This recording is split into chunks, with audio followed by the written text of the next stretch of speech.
Good evening everyone. तो जैसे कि आप सभी को पता है, हम यहाँ पे ले रहे हैं ऑनलाइन क्लासेस। किस क्लास के लिए? तो वो है 9th क्लास के लिए। किस सब्जेक्ट की? तो वो है मैथ की। ठीक है, जिसमें हम पढ़ रहे हैं अपना चैप्टर नंबर, जिसका नाम है बहुपद। तो बात करें अगर हम अपनी पिछले क्लास के बारे में, तो पिछली क्लास में हमने सीखा था कि पदों के पुनः समूहन द्वारा जो है वो गुणनखंड कैसे बनाने हैं, ये हम सीख चुके हैं। तो इस पर ही आधारित कुछ सवाल करेंगे, लेकिन उससे पहले एक सवाल कर लेते हैं। मान लीजिए आपको सवाल है एल का स्क्वायर एम और एन साथ में, ठीक है, जमा का निशान। एल अकेला है इस बार, और एम का स्क्वायर हो रहा है, एम की घात 2 है, एन अकेला है, फिर से जमा का निशान। एल और एम अब अकेले हैं, और एन का यहाँ पे स्क्वायर या फिर वर्ग कहे तो हो रहा है। ठीक है, जब भी किसी चीज का अकेले का वर्ग हो रहा होता है, तब कभी भी कोष्टक या ब्रैकेट नहीं लगाया जाता। अगर यहाँ पर क्या हो रहा होता, ये तो आपको समझ आ गया कि एल का स्क्वायर है, ये आपको समझ आ गया एम का स्क्वायर है, पर बहुत से बच्चे यहाँ पे कंफ्यूज हो जाते हैं। वो सोचते हैं कि इस पूरे का स्क्वायर हो रहा है, लेकिन ऐसा नहीं हो रहा होता। अगर मान लो इन तीनों का ही स्क्वायर एक साथ हो रहा होता, तो इसको हम ब्रैकेट में बंद करके लिखते, इसको हम कोष्टक लगा के लिखते। ठीक है, लेकिन हमने इसको कैसे लिखा? इसको हमने लिखा बिना ब्रैकेट के, और स्क्वायर था सिर्फ और सिर्फ एन के सिर पे, तो हम मानेंगे कि ये सिर्फ यहाँ पर एन का ही स्क्वायर हो रहा है। एल और एम का इस स्क्वायर से कोई लेना देना नहीं है। ठीक है, सभी को समझ आ गया कि अगर सभी का स्क्वायर हो रहा होगा तो ब्रैकेट का इस्तेमाल किया जाएगा, लेकिन अगर किसी अकेली चीज का वर्ग हो रहा हो या कोई भी घात हो, वर्ग की बात नहीं है, इसकी घात में आप 6 लिख लो, 60 लिख लो, तो हम मानेंगे कि ये सिर्फ और सिर्फ एन की ही घात है। ठीक है, बाकी किसी की नहीं है। तो करते हैं शुरू। अब हमने इसके गुणनखंड बनाने हैं। हमें पता है गुणनखंड कैसे बनाए जाते हैं। हर एक पद को अलग अलग करके गुणनखंड के रूप में तोड़ के हम लिखेंगे। तो पहले मैं इसके गुणनखंड बना लेती हूँ। एल की घात में 2 है, तो बताइए एल को मैं कितनी बार गुणा में लिखूं? मैम 2 बार। ठीक है, बिल्कुल सही। हम एल की घात में 2 है, तो एल को हम क्या करेंगे? एल को हम लिखेंगे 2 बार। एक बार ये लिख दिया, दूसरी बार ये लिख दिया। उसके बाद एम और एन को एक एक बार ही लिखा जाएगा, क्योंकि इनकी घात में कोई संख्या नहीं है। और हमें एक चीज पता होनी चाहिए, या उसको हम रिवाइज कर लेते हैं। अगर कोई दो चर आपस में ऐसे लिखे गए हैं, दो क्या, मान लो 4 चर आपस में ऐसे लिखे गए हैं, तो इसका सीधा सीधा मतलब होता है कि चारों आपस में गुणा कर रहे हैं। तो ए गुणा बी गुणा सी गुणा डी, ये ऐसा था, ये सारे आपस में गुणा कर रहे थे। इसके उत्तर को ऐसे लिखा जाता है, मतलब गुणा के निशान को हटा देते हैं, चरों चरों को साथ में चिपका के लिख देते हैं। यही इस तरह से चरों की गुणा की जाती है। तो यहाँ पे लिखा था एल स्क्वायर एम एन, तो इसका मतलब है एल स्क्वायर और एम और एन तीनों आपस में गुणा कर रहे हैं। सभी को समझ आया कि जब बीच में कोई चिन्ह नहीं होगा तो हमने क्या मानना है कि वो क्या कर रहे हैं? तो वो गुणा कर रहे होंगे। ठीक है, चलिए तो बढ़ते हैं आगे। पहले पद के मैंने गुणनखंड बना दिए हैं, दूसरे पद के गुणनखंड बनाते हैं। जमा का निशान लगा दिया। यहां पर बताइए इसके गुणनखंड। मैम एल गुणा एम गुणा एन। एल गुणा में एम 2 बार, एम 2 बार, क्योंकि एम की घात पे 2 था। और एन को लिखेंगे बिल्कुल अकेला। एल और एम अकेले लिखे गए, एम को लिख दिया हमने 2 बार, क्योंकि उसी की घात में सिर्फ 2 था। ठीक है, बात करें अपने आखिरी पद की, तो इसके गुणनखंड बताएं। मैम एल गुणा एन गुणा एन। ठीक है, एल और एम को एक एक बार लिखेंगे, और साथ में जो है वो एन को हम लिखेंगे 2 बार, क्योंकि एन की घात में 2 है।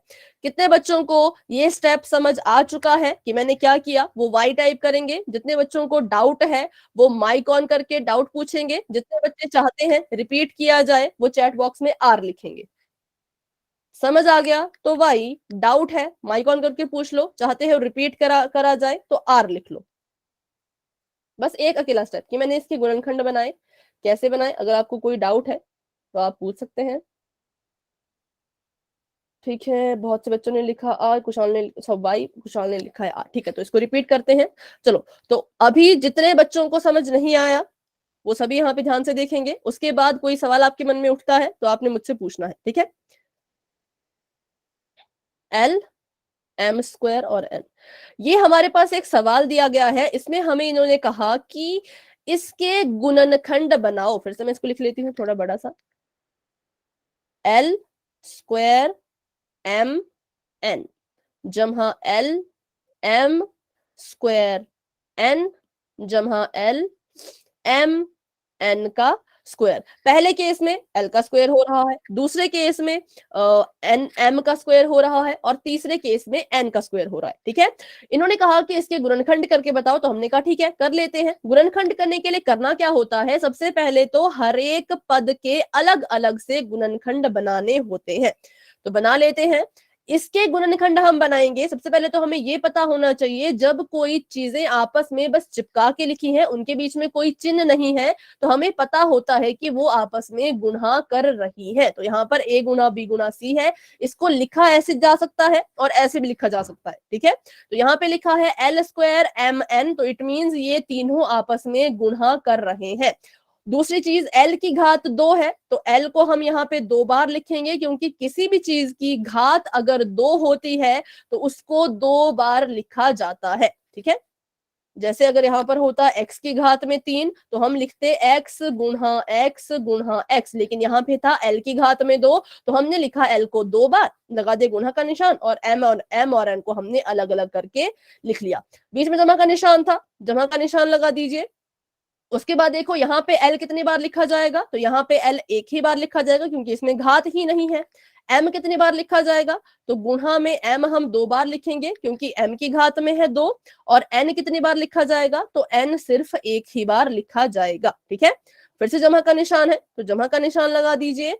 और इस बार बताइए, तो l को यहाँ पर भी एक ही बार लिखना है, गुणा का निशान m को भी एक ही बार लिखना है, गुणा का निशान n को लिखेंगे 2 बार, क्योंकि n की घात जो है वो 2 है। ठीक है, n को लिखेंगे 2 बार, क्योंकि n की घात जो है वो कितनी है, 2। तो ऐसे। अब बताएं, अब किसी का कोई डाउट है? बस इसके गुणनखंड किए हैं, बाकी कुछ नहीं किया। ठीक है, अभी बताएं कुशल बेटा, अभी कोई डाउट?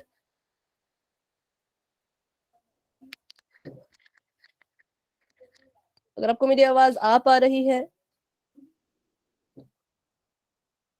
नो, ठीक है। बाकी किसी को डाउट होगा तो आप भी पूछ सकते हैं। अब हमने अपना पहला काम कर दिया कि हमने इनके गुणनखंड बना दिए हैं। अब हम क्या करेंगे, तो अब हम यहाँ पर उन चीजों को ढूंढेंगे जो तीनों के पास है और कॉमन भी है। तो बताइए आपको वो कौन, वो एक भी हो सकती है, 2 भी हो सकती है, 3 भी हो सकती है, जितनी आपको दिखे उतनी आप मुझे बताएं। तो पहली वो कौन सी चीज है जो तीनों के पास है और उसको मैं कॉमन ले पाऊं? Ma'am L M N। ठीक है, आपने कहा पहली चीज है L, दूसरी चीज है M, और तीसरी चीज है N। तो बिल्कुल सही है। क्यों? क्योंकि मुझे दिख रहा है कि एक L मुझे यहां से मिल जाएगा, एक L यहां से भी मिल जाएगा, एक L यहां से भी मिल जाएगा। बात करें M की, तो M इसके पास भी है, इसके पास भी है, इसके पास भी है। बात करें N की, तो N इसके पास भी है, इसके पास भी है, इसके पास भी है ना? तो L M N क्या आ गए, कॉमन आ गए। तो जो चीज, अच्छा सभी को समझ आ गया कि एल एम और एन कॉमन क्यों आए? किसी को इसमें डाउट है तो पूछ ले कि एल एम और एन हमने क्यों कॉमन लिए। अगर किसी को डाउट है तो पूछे, नहीं है तो आप वाई टाइप कर सकते हैं। और अगर आप चाहते हैं रिपीट किया जाए तो रिपीट भी हो सकता है। सभी को क्लियर है तो सभी वाई लिखें फिर, क्योंकि अभी तक मुझे विशु का ही वाई दिखा है। अगर क्लियर है तो सभी के बच्चे, सभी के सभी बच्चे वाई लिखें। ठीक है, 3 बच्चों ने वाई लिख दिया है। 17 बच्चे क्लास में है, 17 में से 3-4 ही बच्चों का अभी तक आंसर आया। सभी आंसर कीजिए अपनी अपनी तरफ से। ठीक है, चलो। क्योंकि एल एम और एन तीनों के पास था, इसलिए हमने इसको कॉमन ले लिया है। जो चीज कॉमन ली जाती है बच्चों, उसको हम बाहर लिख लेते हैं। तो हम लिख लेंगे इसको बाहर एक बार, एल एम और एन। जैसे ही कॉमन चीज ली, बाहर रख दी, वैसे ही उसके बाद आपने ब्रैकेट शुरू कर देना है। क्या करना है? कॉमन चीज को बाहर रखना है और ब्रैकेट शुरू कर देना है। अब ब्रैकेट के अंदर क्या क्या लिखा जाएगा? तो ब्रैकेट के अंदर लिखा जाएगा पहले पद के पास एल हटाने पर, एम हटाने पर, एन हटाने पर क्या बच रहा है? बताइए क्या बच रहा है? L। सिर्फ और सिर्फ एल। ठीक है, पहले के पास बचा एल। दूसरे की बात करें तो दूसरे के पास क्या बच रहा है एल एम एन हटाने पर? Ma'am M. M, और कैसा? तो जमहा का। ठीक है, और तीसरे के पास क्या बच रहा है? एन। एन प्लस का एन।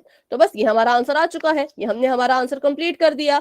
तो बस ये था, इसको ऐसे सॉल्व किया जाता है। और आपने जो आगे क्वेश्चन आएंगे उनको भी ऐसे सॉल्व करना है कि पहले तो अपने सवाल में जितने पद हैं उनके गुणनखंड बनाने हैं। गुणनखंड एक बार आपने बना लिए, फिर उनमें ढूंढना है कि तीनों में क्या क्या चीजें कॉमन आई।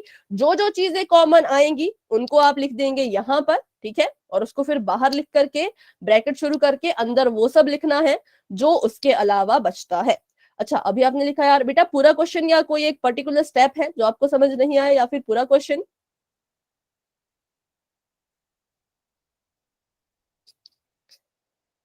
एक बार ये क्लियर कर दें कि पूरा क्वेश्चन रिपीट करना है या कोई एक पर्टिकुलर स्टेप है जहां पे आपको कंफ्यूजन हुई।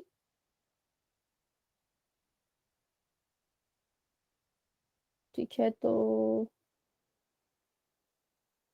इसको अभी मिटाते हैं, इस क्वेश्चन को रिपीट नहीं करेंगे, अगले क्वेश्चन को रिपीट करेंगे। जितने बच्चों को ये क्वेश्चन समझ आ गया वो अगला क्वेश्चन करें, और जितने बच्चों को समझ नहीं आया वो मेरे साथ सीखेंगे। ठीक है, तो अगला सवाल मेरे पास है h की घात 2 और साथ में c और d।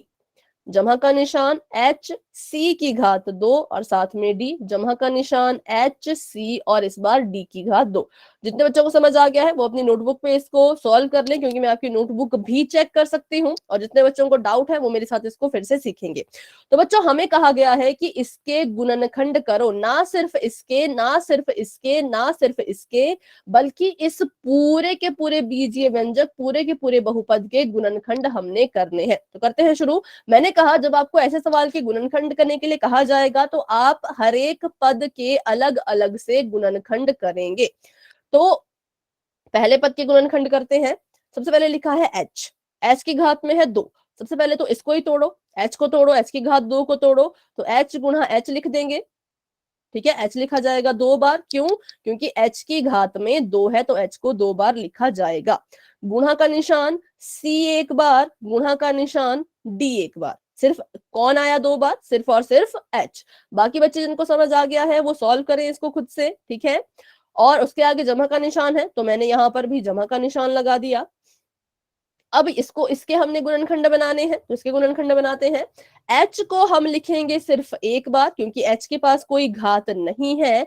c के पास घात में 2 है तो इस बार c लिखा जाएगा 2 बार, और d के पास घात नहीं है तो d को भी हम एक ही बार लिखेंगे।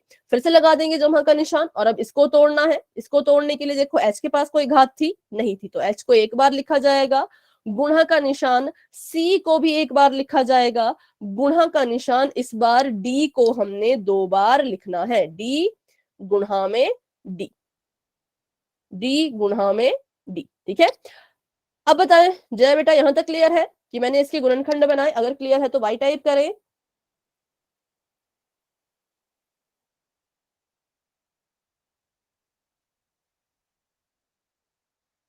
अगर जया बेटा आपको मेरी आवाज आ रही है, और अगर आपको ये वाला स्टेप क्लियर है कि यहां से यहां तक क्या हुआ, तो वाई टाइप करेंगे। डाउट है तो मुझसे आप फिर से पूछ सकते हो।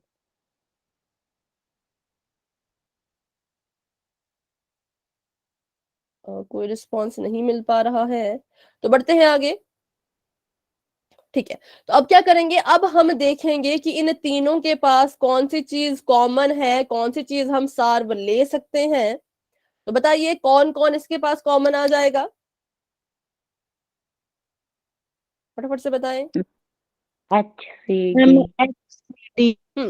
एच सी और डी। तो एच सी डी तीन चीजें हैं। देखो यहां पर से एक एच मिल गया, यहां पर से एक एच मिल गया, यहां पर से एक एच मिल गया, यहां पे सी मिल गया, यहां पे सी मिल गया, यहां पे सी मिल गया, यहां पे डी मिल गया, यहां पे डी मिल गया, यहां पे डी मिल गया। तो एच सी डी हमारे पास आ चुका है कॉमन। जो चीज कॉमन आ जाती है उसको हम लिख लेते हैं एक बार बाहर और शुरू कर देते हैं अपना ब्रैकेट। कॉमन चीज बाहर लिख दी, अब ब्रैकेट के अंदर क्या लिखा जाएगा? जो भी इसके अलावा बच रहा होगा। तो पहले पद से अगर h को हटा दो, c को हटा दो, d को हटा दो, तो क्या बच रहा है? सिर्फ और सिर्फ एक एच, तो एच अंदर लिख लो। जमा का निशान, दूसरे पद से एक एच, एक सी, एक डी हटाने पर क्या बच रहा है, तो बच रहा है सी, तो सी लिख दो। फिर से जमा का निशान है तो जमा का निशान लगा दो। तीसरे पद में एच, सी और डी हटाने पर क्या बच रहा है, सिर्फ और सिर्फ डी, तो इन तीनों को लिखेंगे हम अंदर और बाकी चीजें रही, और बाकी जो कॉमन था वो रहता है ब्रैकेट के बाहर। तो बस ये हमारा आंसर यहाँ पर आ चुका है। ठीक है, तो चलिए अभी के लिए एक क्वेश्चन कर लेते हैं पोल में, क्योंकि पोल में क्वेश्चन से ज्यादा अच्छे से मैं समझ पाती हूँ कि कितने बच्चों को क्लियर है, कितने बच्चे डाउट में है। चैट ऑफ हो चुकी है क्वेश्चन, बेटा फिर से बताएं।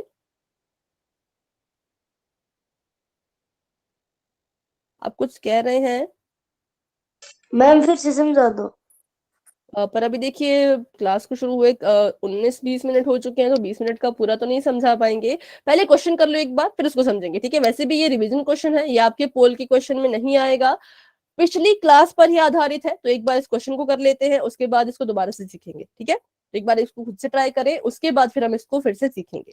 चलिए अभी के लिए बताएं, अगर आपका सवाल कुछ इस तरह का हो, ए की घात 2 बी और सी, जमा का निशान ए, बी की घात 2 और सी, जमा का निशान ए बी सी की घात 2, इसको आपने हल करना है। तो इसकी आप फैक्टराइजेशन करें, इसके आप गुणनखंड बनाएं और अपना आंसर आपने देना है पोल सेक्शन में।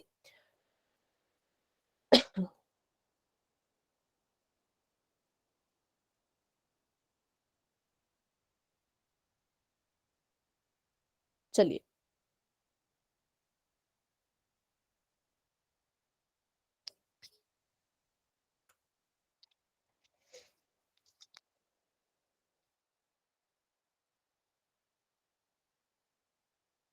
ठीक है, 3 बच्चों के आंसर आ चुके हैं, वेरी गुड। बाकी बच्चे भी कोशिश करें, और जो बच्चा आंसर देगा सिर्फ वही हैंड रेज करेगा, उसके अलावा किसी के हैंड रेज नहीं होनी चाहिए।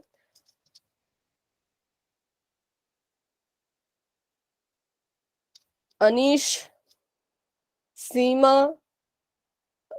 अंजू, दीपांशु, 6 बच्चों के आंसर आ चुके हैं, वेरी गुड। बाकी बच्चे भी कोशिश करें। पहले सभी के गुणनखंड बनाने हैं, फिर देखना कि तीनों में क्या चीज कॉमन आ रही है, उसको उठा के बाहर लिख देना, और जो चीज उसके अलावा अंदर बचती रहेगी उसको आपने एक एक करके अंदर लिखते जाना है, और आपका आंसर जो है वो आ जाएगा। 8 बच्चों के आंसर आ चुके हैं, लेकिन मैं देखती हूँ अभी कितने बच्चों के हैंड रेज हैं। 1 2 3 4 5 6 7 8 9 10 बच्चों के आंसर आ चुके हैं, वेरी गुड, बहुत अच्छे, बहुत बढ़िया। क्लास में हमारे पास अभी 18 बच्चे हैं, 18 में से 17 बच्चे हैं, 17 में से 11 बच्चों के आंसर आ चुके हैं, 6 बच्चे अभी भी रहते हैं। तो आराम से हल कीजिए और उसके बाद आपने अपना आंसर देना है।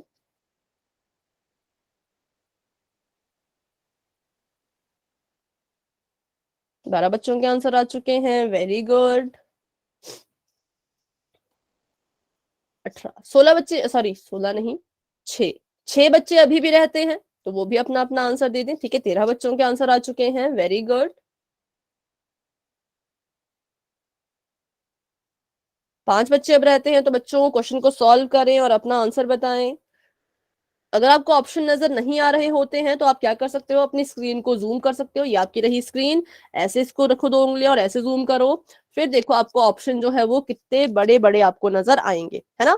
तो और वापस करना हो तो ऐसे ही 2 उंगलियां रख के इसको ऐसे जूम आउट भी आप कर सकते हो। चलिए, तो अभी हम कर लेते हैं 10 सेकंड का वेट। जिन बच्चों ने अभी तक आंसर नहीं किया वो कोशिश करें कि 10 सेकंड में अपना आंसर दे दें, लेकिन आराम से करो। 10 सेकंड भी अभी आराम से मैं काउंट करूंगी, ज्यादा जल्दी नहीं करूंगी। ठीक है, 14 बच्चों के आंसर आ चुके हैं, 3 बच्चे अभी भी रहते हैं। तो देखते हैं कौन है वो 3 बच्चे, पहले तो इसका पता लगा लेते हैं, उसके बाद ही हम आगे क्वेश्चन करेंगे। तो अभी हैंड रेज जिनके नहीं है वो है अजय, कपिल, अनुज, कुशाल। तो कुशाल बेटा अगर आपने आंसर दे दिया है तो हैंड रेज करें, और अजय, कपिल, अनुज, ठीक है, अजय ने भी हैंड रेज कर दिया है, लेकिन आंसर तो 14 ही बच्चों के आए हैं। तो कोई एक शायद ऐसे हैं जिन्होंने आंसर नहीं किया पर हैंड रेज किया है। तो ऐसा ना किया अगर बच्चों, आंसर दिया तो हैंड रेज करो, नहीं किया तो नहीं करें, है ना, सिंपल सी बात है, इसमें वो झूठ वाली तो कोई बात आई ही नहीं। किया है तो ठीक है, अभी 15 बच्चों के आंसर आ चुके हैं। ठीक है, तो अब हम कर लेते हैं 10 सेकंड्स का वेट और बढ़ते हैं आगे। 10, 9, 8, 7, 6, 5, 4, 3, 2, 1। पोल अभी के लिए हो चुका है एंड इसका रिजल्ट आप अपनी स्क्रीन पे बच्चों देख पा रहे होंगे कि कितने बच्चों ने आंसर दिया और कितने में से कितने बच्चों ने किस ऑप्शन को चुना है। तो अभी हम करने वाले हैं इसका सॉल्यूशन। तो अभी हाँ प्रिंस बेटा, अभी आप ध्यान से देखें, ठीक है, क्योंकि अभी हम समझने वाले हैं कि ऐसे सवालों को कैसे हल किया जाना चाहिए। अभी इसका सॉल्यूशन करेंगे, फिर भी आपके मन में अगर कोई डाउट रहेगा तो आप मुझसे पूछ लेना, ठीक है। चलो, तो यहां पर आपको कहा गया है कि इस पूरे के गुणनखंड करो, तो हमने कहा ठीक है करते हैं, लेकिन कैसे करने हैं, तो उसका एक तरीका होता है, वो ये होता है कि इन तीनों के ही पहले तो गुणनखंड बनाओ, पहले इसके फिर इसके फिर इसके। ठीक है, कैसे गुणनखंड बनाने हैं, तो बहुत ही आसान है। जिस जिसके सिर पे घात है उसको उतनी बार लिखना है। जैसे कि ए के सिर पे घात है 2, तो ए को हम लिखेंगे 2 बार, ए गुणा में ए, और बी को लिखेंगे 1 बार और सी को भी लिखेंगे 1 बार, फिर लगा देंगे जमा का निशान। यहां पर ए लिखा जाएगा 1 बार, बी को लिखेंगे हम 2 बार, क्योंकि बी के सिर पे घात है 2, इसलिए बी को लिख दिया 2 बार, और सी को भी लिखेंगे हम सिर्फ और सिर्फ 1 बार। फिर से लगा दिया जमा का निशान, और यहाँ पर इसको लिखेंगे ए को 1 बार, गुणा बी भी 1 बार, और सी को लिख देंगे हम 2 बार, क्योंकि सी पर जो है वो घात कितनी है, 2 है। अभी बताएं ये स्टेप किस किस को समझ आ चुका है, किस किस को समझ नहीं आया। जिन्हें पहले ही समझ आ चुका था वो बहुत अच्छी बात है, लेकिन अभी जो नए बच्चे ज्वाइन हुए हैं उनमें से किसी को डाउट है तो दोबारा पूछ सकते हैं। समझ आ गया बेटा? ठीक है, ठीक है। उसके बाद क्या करेंगे, उसके बाद हमने देखना है, उन चीजों को ढूंढना है जो इन तीनों के पास होंगी। इसके पास भी, इसके पास भी, इसके पास भी। तो पहली चीज जो मुझे नजर आई वो मुझे दिखा कि ए इसके पास भी है, इसके पास भी है, इसके पास भी है। फिर मैंने देखा बी इसके पास भी है, इसके पास भी है, इसके पास भी है। फिर मैंने देखा सी इसके पास भी है, इसके पास भी है, इसके पास भी है। तो 3 चीजें कॉमन आ रही हैं, पहली है ए, दूसरी है बी और तीसरी है सी। 3 चीजें कॉमन आ गई तो उनको उठा करके हम बाहर लिख देंगे।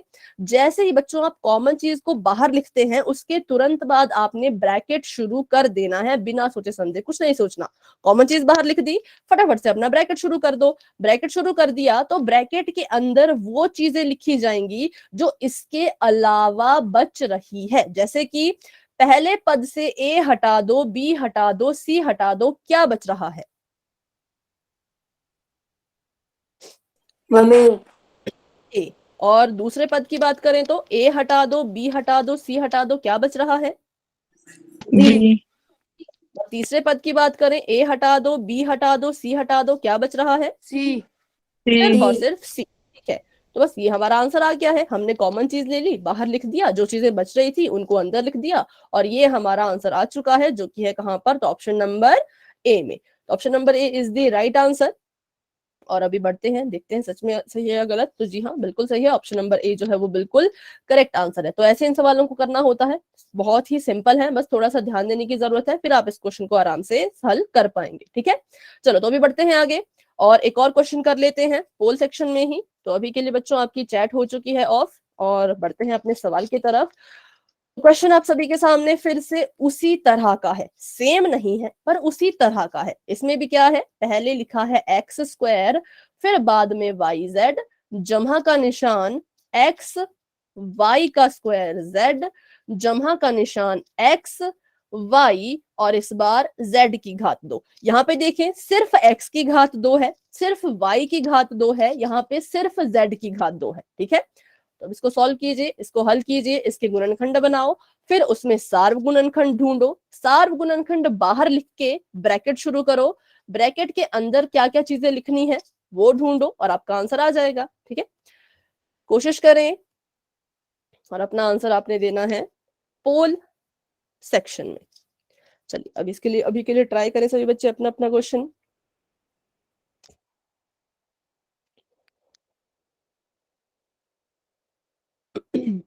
ठीक है, अनीश ने आंसर दे दिया है। हाँ, आंसर देने के बाद हैंड डाउन करके रेज करना, क्योंकि पहले से ही रेज्ड है। आराम से सॉल्व करो, कोई जल्दी नहीं है, पूरा हमारे पास टाइम है अभी। 4 बच्चों के आंसर आ चुके हैं, वेरी गुड, बहुत अच्छे।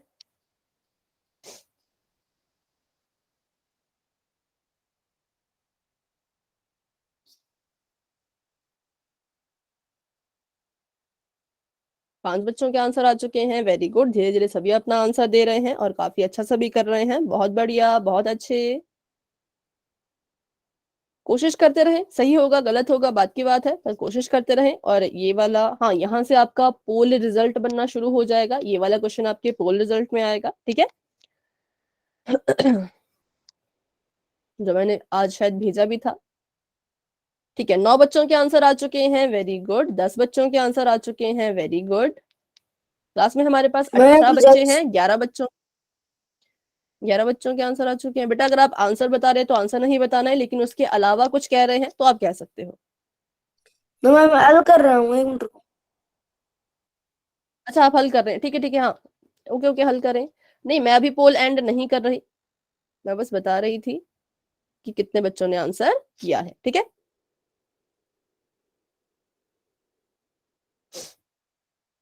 ठीक है,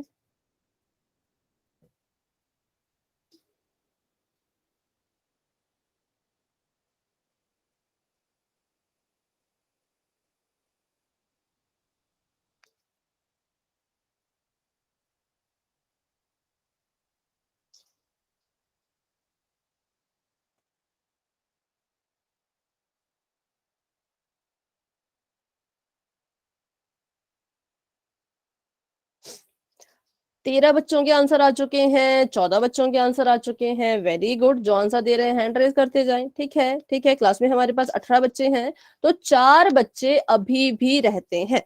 अगर आप में से कोई अभी इसको सॉल्व कर रहे हैं, तो जैसे अभी प्रिंस ने कहा ना माइक ऑन करके कि मैं सॉल्व कर रहा हूं, वैसे आप भी बच्चों बता सकते हैं माइक ऑन करके कि हम भी सॉल्व कर रहे हैं, ठीक है। लेकिन अगर ऐसा कोई नहीं है तो फिर हम पोल को एंड करने की तरफ बढ़ेंगे। तो अगर कोई है जो सॉल्व कर रहे हैं तो माइक ऑन करके बता दें। ठीक है, 15 बच्चों के आंसर आ चुके हैं, 16 बच्चों के आंसर आ चुके हैं, वेरी गुड। क्लास में हमारे पास अभी हैं 20 बच्चे, तो 4 बच्चे अभी भी रहते हैं। तो 9:02 जब हो जाएंगे उसके बाद फिर हम पोल को एंड करने की तरफ बढ़ेंगे। तब तक के लिए आपके पास टाइम है बच्चों, आप अपना आंसर दे सकते हैं। 17 बच्चों के आंसर आ चुके हैं, वेरी गुड वेरी गुड। चलिए, तो अभी कर लेते हैं 10 सेकेंड्स का वेट और बढ़ते हैं आगे। 10, 9, 8, 7, 6, 5, 4, 3, 2, 1। चलिए, अभी के लिए पोल हो चुका है एंड। 17 बच्चों ने आंसर दे दिया था, उसमें से कितने बच्चों ने किस ऑप्शन को अपना आंसर माना है वो आपको अपनी अपनी स्क्रीन पे दिख रहा होगा। और इस बार बहुत से बच्चों ने एक ही ऑप्शन को अपना आंसर माना है, तो देखते हैं वो सही है या नहीं, है ना। तो सबसे पहले जिसके हम गुणनखंड बना लेंगे फटाफट से। x की घात में 2 है तो x को लिखा जाएगा 2 बार, y को लिखा जाएगा 1 बार, z को भी 1 बार। x अकेला है, x को 1 बार, y की घात में 2 है, y को 2 बार, z 1 बार। फिर से जमा का निशान, और x फिर से 1 बार, y फिर से 1 बार, z को हम लिखेंगे 2 बार, तो यही नीचे मैंने इसको लिख दिया। फिर देखेंगे कि तीनों में क्या क्या चीजें कॉमन है, क्या क्या चीजें सार्व हैं। तो सार्व चीजें जो मुझे नजर आई वो है पहला तो x, दूसरा y, तीसरा z। x इसके पास भी है, इसके पास भी है, इसके पास भी है, y इसके पास भी है, इसके पास भी है, इसके पास भी है, z इसके पास भी है, इसके पास भी है, इसके पास भी है। तो x y z कॉमन आ चुका है, उसको हम लिख लेते हैं एक बार बाहर और शुरू कर देते हैं अपना ब्रैकेट, ठीक है। ब्रैकेट के अंदर वो लिखा जाएगा जो पहले पद के पास बच रहा है एक्स वाई जेड कॉमन लेने के अलावा, तो वो है एक x। दूसरे पद की बात करें तो इसके पास बच रहा है एक y, और तीसरे पद की बात करें तो इसके पास बच रहा है एक z। तो बाहर एक्स वाई जेड, अंदर एक्स जमा वाई जमा जेड, जो कि ऑप्शन नंबर ए है, जो कि बिल्कुल सही है, जो कि बहुत से बच्चों ने चुना भी था। तो बिल्कुल सही बच्चों, आप सभी का आंसर बिल्कुल करेक्ट है कि ऑप्शन नंबर ए। ठीक है, ये था इसका सॉल्यूशन, और ये है कहां पर, ऑप्शन नंबर ए में। तो चलिए बढ़ते हैं आगे। अब हमारा पुनः समूहन गुणनखंड खत्म हो चुका है, गुणनखंड हमारे खत्म हो चुका है टॉपिक। अब हम पढ़ने वाले हैं कि कैसे बीजीय व्यंजकों का भाग करना होता है। अभी हमने पढ़ा बीजीय व्यंजकों के गुणनखंड, ऐसा होता है बच्चों बीजीय व्यंजक, इसके गुणनखंड हमने पढ़ लिया। अब पढ़ेंगे कि इसको भाग कैसे करना है। सबसे पहले जो हम पढ़ने वाले हैं वो है एक पदी का एक अन्य एक पदी से विभाजन। तो पहले तो मुझे ये बताओ कि ये एक पदी होता क्या है। अगर किसी को याद है तो बताएं, नहीं है तो कोई बात नहीं, फिर से इसको रिवाइज करेंगे। एक पद वाले। ठीक है, इसमें क्या होता है, तो इसमें सिर्फ और सिर्फ एक पद होता है। अब आप कहेंगे ये एक पद क्या है, तो इसके बारे में भी बात करते हैं। पहले मुझे ये बताएं कि एक पदी किसका प्रकार है। समरेखिक। नहीं, जैसे मैं आपको ऑप्शन देती हूँ, बीजीय व्यंजक, बहुपद या समीकरण। बहुपद।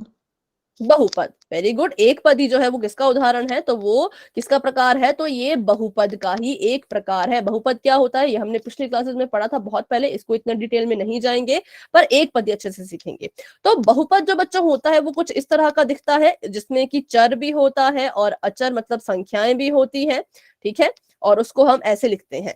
तो इसमें ही छुपे होते हैं कुछ पद। अगर एक पद हुआ तो उसका नाम होता है एक पदी, दो पद हुए तो उसका नाम होता है द्विपद, और तीन पद हुए तो उसका नाम होता है त्रिपद। तो ये जो चीजें यहाँ पे लिखी गई हैं, जो आपको दिख रही हैं, एक, दो, तीन, इन्हीं को कहा जाता है कि ये पद हैं। तो अगर आपको मैं बताऊं, अगर आपसे मैं पूछूं कि यहाँ पर आपको कितने पद नजर आ रहे हैं, तो बताइए कितने हैं। 3। तीन। हम तो इसे हम त्रिपद। कहेंगे कि ये कैसा है, ये त्रिपद है। अच्छा, मुझे कैसे पता लगा यहाँ पे तीन पद है, क्योंकि आप सभी को एक चीज जो पता होनी चाहिए वो ये पता होनी चाहिए कि पदों को एक दूसरे से अलग कौन करता है, तो वो ये जमहा और माइनस के चिन्ह करते हैं। जहां जहां पे प्लस और माइनस के चिन्ह दिखेंगे वहां वहां पे पद एक दूसरे से अलग होते जाएंगे। जैसे कि ये एक्स स्क्वायर था, बीच में जमहा का निशान आ गया, तो मैं कहूंगी ये एक पद है, ये दूसरा पद है और ये तीसरा पद है। पर मान लो अगर ये जमहा का निशान होता ही नहीं, ना माइनस का निशान होता, मैं बस इसको लिखती ऐसे 40xy, तो अब इसमें कितने पद हैं। मैम एक। एक, ठीक है। तो इसी शक्ल वाली चीज को कहा जाता है एक पदी। मुझे कैसे पता लगा इसके बीच में ये एक पद है, क्योंकि इसके बीच में कोई चिन्ह ही नहीं आया।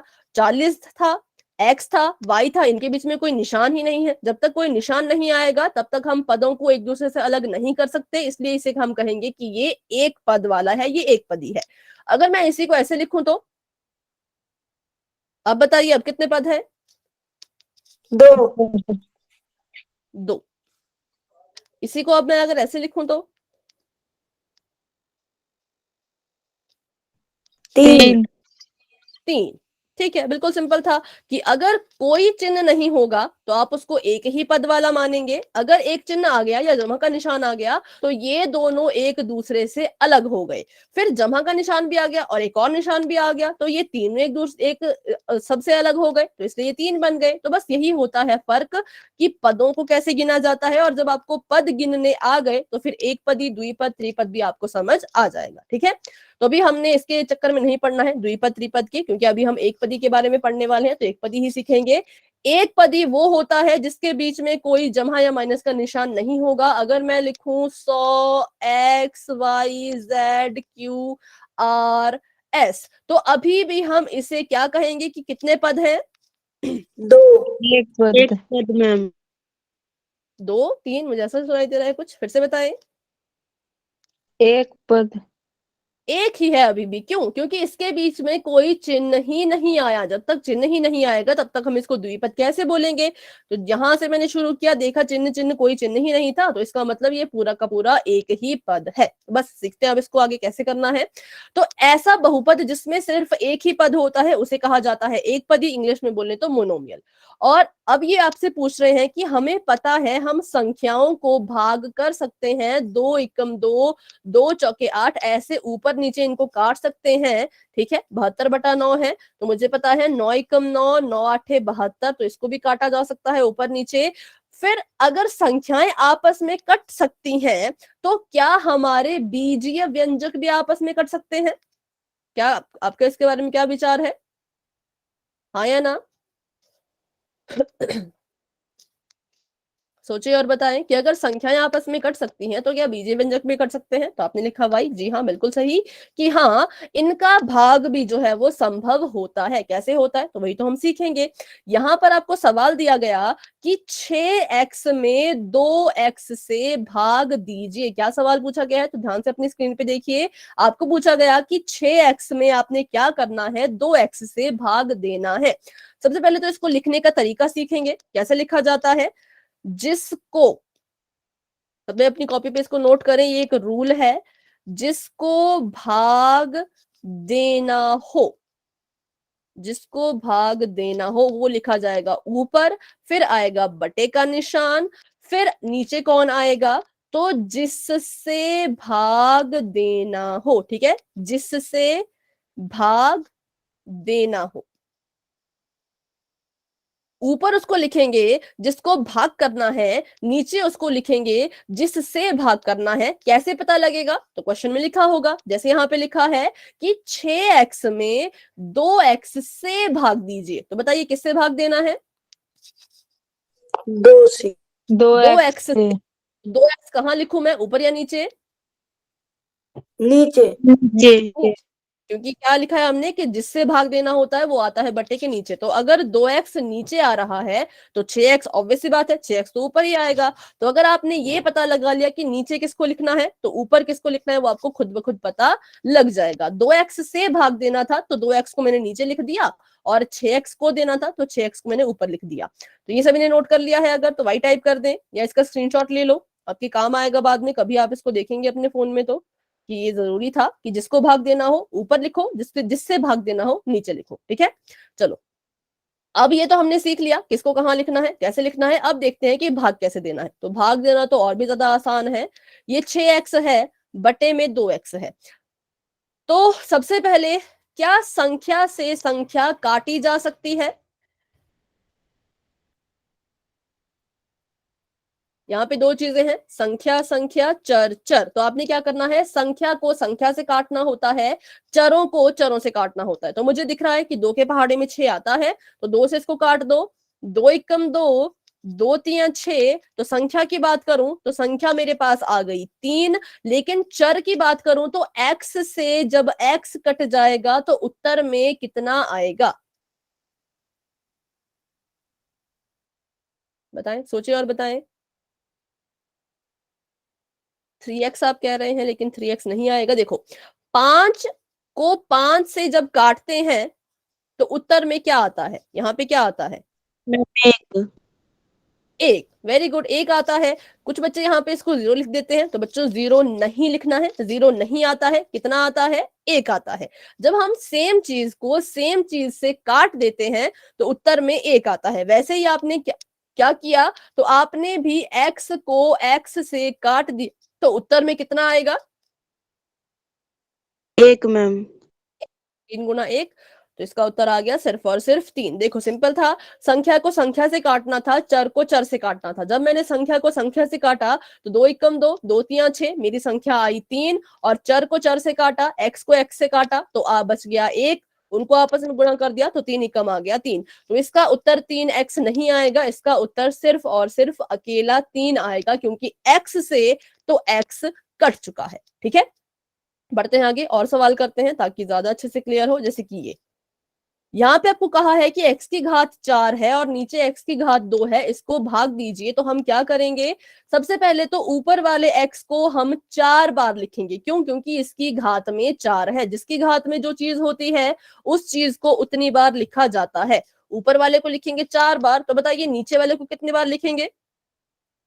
मैम 2 बार। 2 बार, क्योंकि इसकी घात में है सिर्फ और सिर्फ 2। तो x गुणा में x मैंने यहां लिख दिया। अब देखो, तो इस एक x से एक x कट गया, इस x से ये x कट गया, मेरे पास बच गया x गुणा में x। x को x से गुणा करने पर क्या उत्तर आता है? x की घात 2।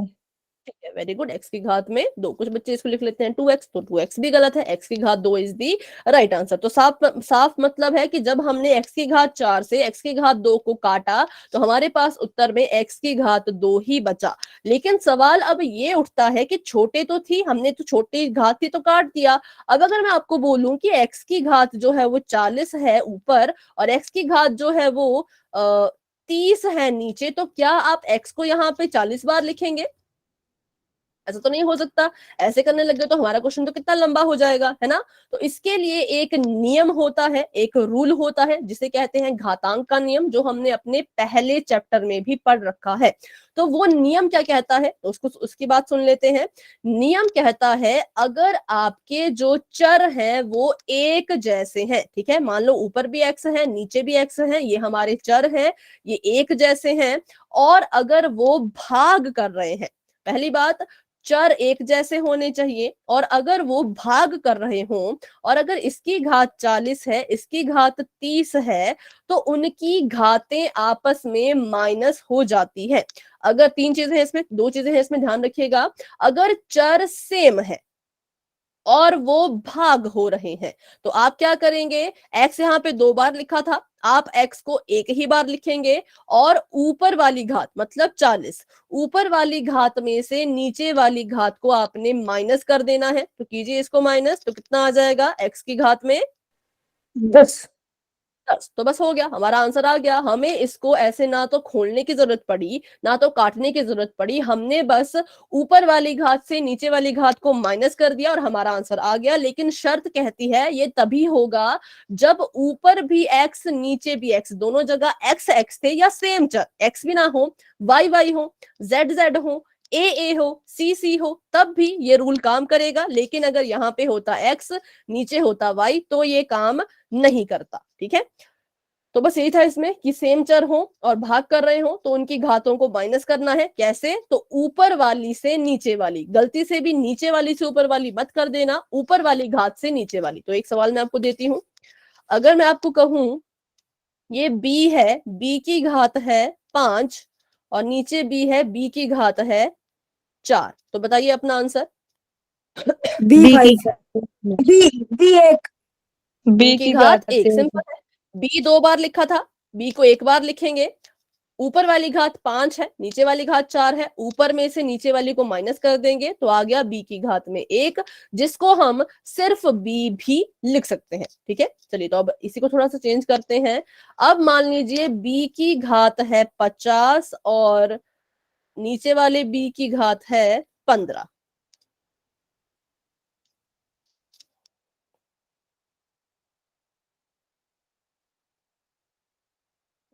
अब बताइए।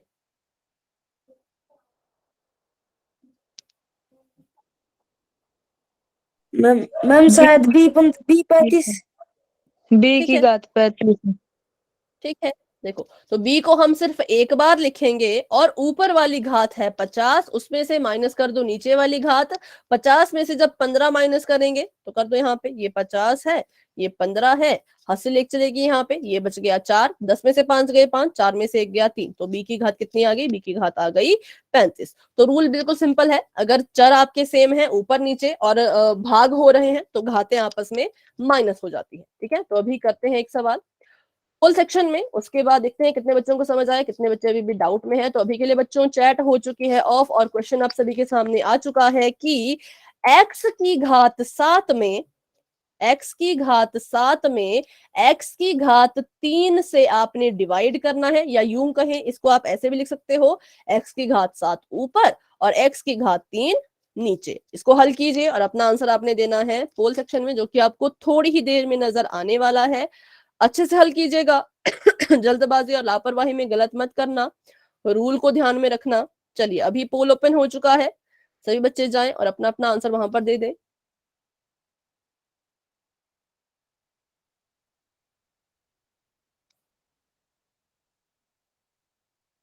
ठीक है, 4 बच्चों के आंसर आ चुके हैं, वेरी गुड। 6 बच्चों के आंसर आ चुके हैं, वेरी गुड, बहुत अच्छे, बहुत बढ़िया।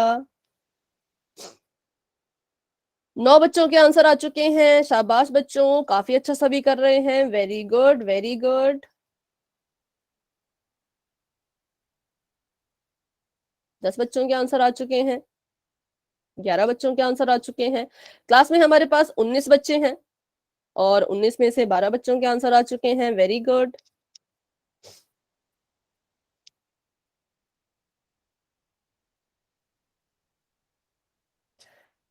13 बच्चों के आंसर आ चुके हैं, बहुत अच्छे, सभी बच्चे इसको फटाफट कर रहे हैं क्योंकि ज्यादा बड़ा क्वेश्चन ही नहीं है, सिंपल सा क्वेश्चन है ना। तो सभी ने काफी अच्छा किया है इस बार, वेरी गुड। बाकी बच्चे भी कोशिश करें। 6 बच्चे अभी रहते हैं तो वो भी अपना अपना आंसर बताएं। 13 बच्चों के आंसर आ चुके हैं, 14 बच्चों के आंसर आ चुके हैं, बहुत बढ़िया, बहुत अच्छे।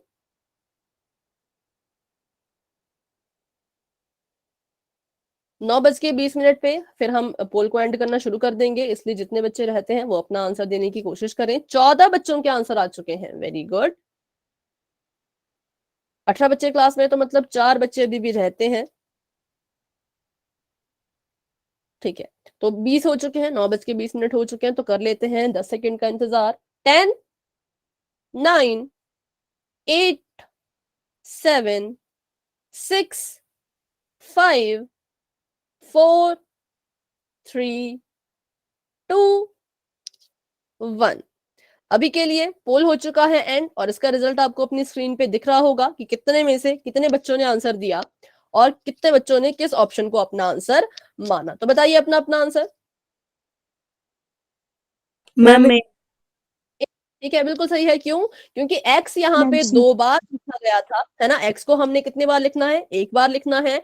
x की घात 7, x की घात 3 आपस में भाग हो रहे हैं। जब ये भाग होते हैं तो घात माइनस हो आपस में जाएगी। माइनस हो, 7 में से माइनस हो जाएगा 3, तो हमारे पास आंसर आ गया x और x की घात 4। क्योंकि दो चर थे, भाग हो रहे थे, भाग होते हैं तो घात हो जाती है माइनस, इसलिए हमने 7 में से 3 को घटा दिया और हमारा आंसर आ गया ऑप्शन नंबर ए। ठीक है, बढ़ते हैं आगे। ऑप्शन नंबर ए जो है वो बिल्कुल सही आंसर है। अब नेक्स्ट क्वेश्चन करेंगे हम पोल में, लेकिन उससे पहले एक क्वेश्चन कर लीजिए। अगर यहाँ पर 10 है और नीचे है 5 और यहाँ पे है x की घात 15 और नीचे है x की घात 10, अब बताइए, संख्या को संख्या से काटो, इस पर अपना नियम लगा दो, इस बार संख्या भी आएगी और चर भी आएगा।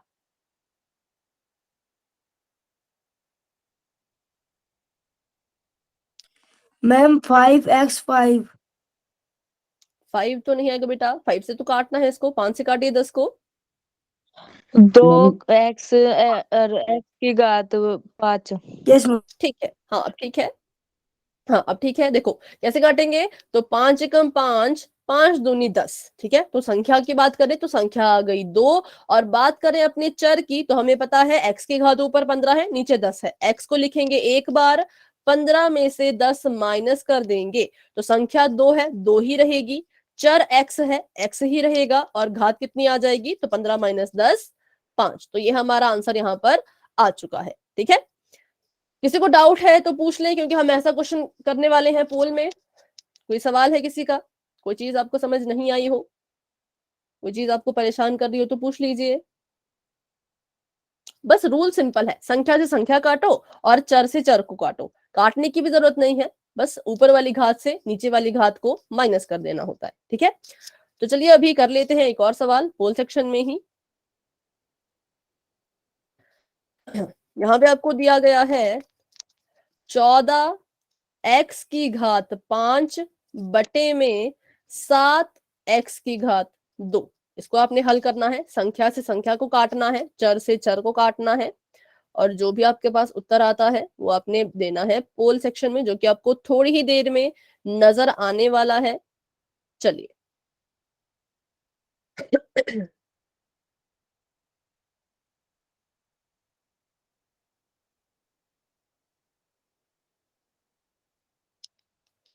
ठीक है, ठीक है, 4 बच्चों के आंसर आ चुके हैं, 5 बच्चों के आंसर आ चुके हैं। वेरी गुड, धीरे धीरे सभी कर रहे हैं। अच्छे से सॉल्व कीजिए, आराम से सॉल्व कीजिए, उसके बाद ही आपने अपना आंसर देना है। जल्दबाजी ना करें, आराम से बिल्कुल। संख्या से संख्या को काट दो और चरों पर नियम लगा दो।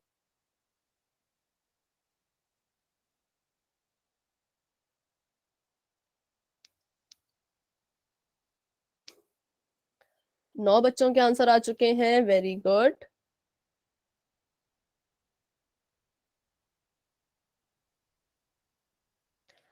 क्लास में हमारे पास 19 बच्चे हैं। 19 में से 9 बच्चों के आंसर आ चुके हैं, 10 बच्चों के आंसर आ चुके हैं, 11 बच्चों के आंसर आ चुके हैं। वेरी गुड, बहुत अच्छे। 12 बच्चों के आंसर आ चुके हैं।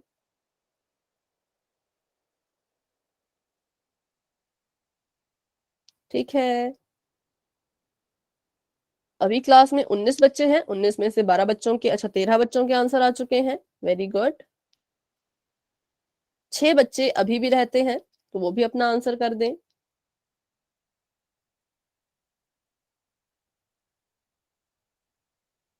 ठीक है, ठीक है। तो अभी हम कर लेते हैं 10 सेकंड्स का वेट। जिन बच्चों ने सॉल्व नहीं किया वो अपना क्वेश्चन सॉल्व कर ले। संख्या से संख्या को काटो, चर से चर को काट दो, या कुछ भी चर में आपको पता है, या तो नियम लगा दो या तो खोल के काट दो, जैसे भी आपको ठीक लगे। 10, 9, 8, 7, 6, 5, 4, 3, 2, 1। चलिए, अभी के लिए पोल हो चुका है एंड, और इसका रिजल्ट मैम आपको अपनी तीसरा स्क्रीन है। पे नजर आ रहा होगा। ठीक है। अब कह रहे ऑप्शन नंबर सी, तो देखते हैं अभी। 7 से काट दीजिए, 7 एकम 7, 7 दूनी 14। बात करें संख्या की तो संख्या आ गई 2, और बात करें चरों की तो चरों पे लग जाएगा नियम कि x को लिखना है एक बार, ये भाग हो रहे हैं तो घात हो जाएगी ऊपर वाले से नीचे वाली, माइनस 2 का 2। x की घात कितनी आ गई, तो x की घात यहाँ पर आ गई 3, तो 2x³ या 2x की घात 3, ये इसका सही आंसर है, जो कि कहाँ है, जो कि ऑप्शन नंबर सी में। ठीक है, बिल्कुल सही आपका आंसर है। Very good. चलो, एक और क्वेश्चन करते हैं। अगर सवाल थोड़ा सा अब ऐसा आ जाए, माइनस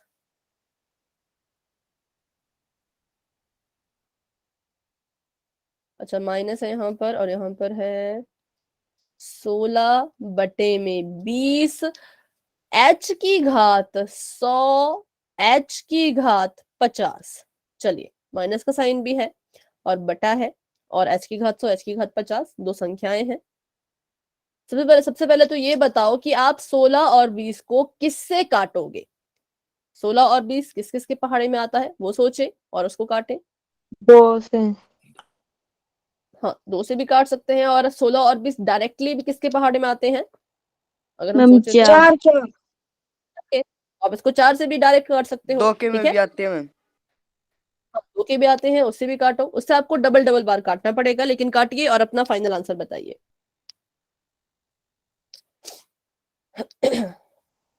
और चिन्ह का भी ध्यान रखना है, ठीक है। Ma'am 5H50।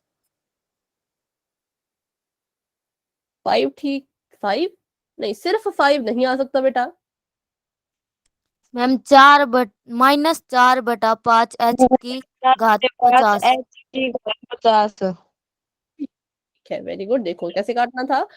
आप अगर इसको 4 से काटोगे तो आपको दिखेगा कि 4 चौक 16 होता है और 4 पंजे होता है 20, है ना। 4 चौक 16, 4 पंजे 20। तो संख्या की बात करें तो संख्या आ गई 4/5, और चर की बात करें तो h यहाँ पे एक बार लिखा जाएगा। h की घात में 100 था, उसमें से 50 होगा माइनस, तो हम अगर सिर्फ अपने आंसर की बात करें तो ये आया 4/5 h की घात में 50। लेकिन आंसर अभी अधूरा है, क्यों, क्योंकि जब क्वेश्चन में साइन है तो आंसर में भी तो साइन होना चाहिए। ऊपर वाला माइनस का, नीचे वाला प्लस का, प्लस माइनस मिलके क्या बनते हैं, प्लस माइनस माइनस। माइनस। का मतलब हमारे आंसर में भी माइनस का साइन आएगा। ठीक है, तो ऐसे साइन वाले क्वेश्चन हम करेंगे अगली क्लास में। पोल में रहता है इसका क्वेश्चन, वो हम करेंगे अगली क्लास में। अभी आज की क्लास को यहीं तक रखते हैं। आज की क्लास को लेकर के किसी स्टूडेंट का कोई डाउट है, कोई क्वेश्चन है, तो आप क्लास में बने रहें, मुझसे पूछें। लेकिन अगर कोई डाउट नहीं है बच्चों, तो आप क्लास को लेफ्ट कर सकते हैं। Good night and bye bye, मिलते हैं अपने अगली क्लास में।